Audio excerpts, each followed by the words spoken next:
पडद्यावर आणि रंगमंचावर आपल्या अभिनयातून प्रेक्षकांचे मनोरंजन करणं वाटतं तितकं सोपी नाही. सध्या मराठी मनोरंजन विश्वातील अनेक बड्या सेलिब्रिटींना त्यांच्या करिअरमध्ये वेगळ्या अनुभवातून शिकवण घेऊन इंडस्ट्रीत एक स्वतःचं स्थान त्यांनी निर्माण केलेलं आहे. मात्र सध्याच्या डिजिटल युगात सोशल मीडियावरील लाईक्स आणि व्ह्यूज पाहून रील स्टार्सना थेट मालिकांमध्ये कास्ट करण्याचा जणू ट्रेंडच सुरू झाला आहे. याच विषयावर मराठी मालिका विश्वातील प्रसिद्ध अभिनेत्री प्राजक्ता तिघे यांनी आपला एक आक्षेप नोंदवलेला आहे. फक्त फॉलोअर्स आहेत म्हणून रील स्टार्सला दिल्या जाणाऱ्या कामांमुळे कलाकारांवर अन्याय होत असल्याचं परखड मत त्यांनी मांडलेलं आहे. नुकतंच एका मुलाखतीत प्राजक्ता यांनी इंडस्ट्रीतील बदलत्या गोष्टी सर्वांसमोर आणलेल्या आहेत. प्राजक्ता म्हणाल्या, पूर्वीच्या काळात एका प्रोजेक्टमधील अभिनय पाहून दिग्दर्शक कलाकाराला दुसऱ्या भूमिकेसाठी विचारणा करायचे. आम्हाला कधी काम मागण्यासाठी फोन करावे लागले नाहीत.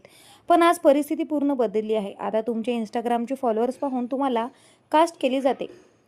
यापुढे संतापून त्या म्हणाला, जेव्हा हेच फॉलोअर्स असणारे स्टार्स कलाकार म्हणून सेटवर येतात तेव्हा त्यांना कॅमेऱ्यासमोर एक वाक्यधड उच्चारता येत नाही. सोशल मीडियावर 15 सेकंदाची रील बनवणे आणि मालिकेत संपूर्ण भूमिकेला न्याय देणे यात जमीन आसमानचा फरक आहे.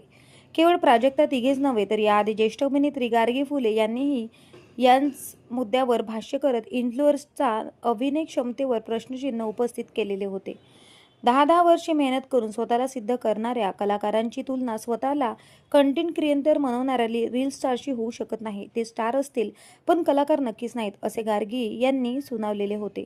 तर तुमचं याबद्दल काय मत आहे? तुम्हाला सुद्धा इन्फ्लुएन्सरला मराठी मालिकांमध्ये काम देणे योग्य वाटते की नाही? आम्हाला कमेंट करून नक्की सांगा. भेटूया परत. धन्यवाद.